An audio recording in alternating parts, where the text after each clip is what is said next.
Whenever you're behind the wheel, safety should be your first priority at all times. Things like following the rules of the road and watching your speed are paramount in maintaining safe, expedient roadways in Whitewater. When driving in the winter, you must take even more precautions in order to ensure that you can get from point A to point B safely.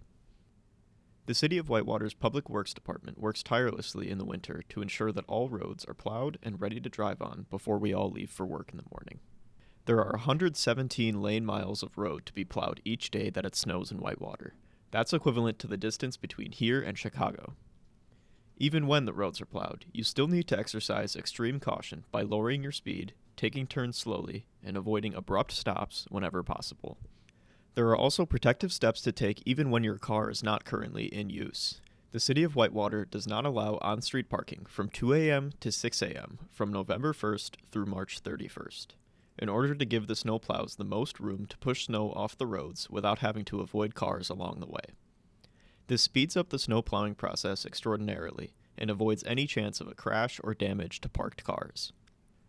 Another factor you should keep in mind at home is reducing the amount of salt used on your driveway and sidewalks.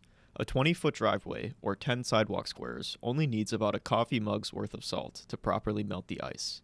Any more will just lead to waste and pollution in our waterways.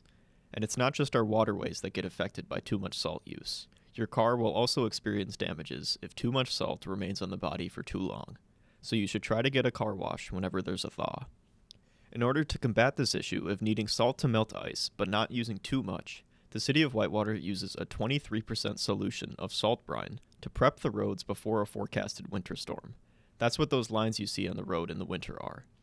This strategy is shown to greatly reduce the amount of salt needed on the roads once the snow falls. While driving in the winter is much different than driving during any other season, there's no need to be worried as long as you're taking these extra precautions whenever there's snow and ice on the road. Thank you for watching, and drive safe.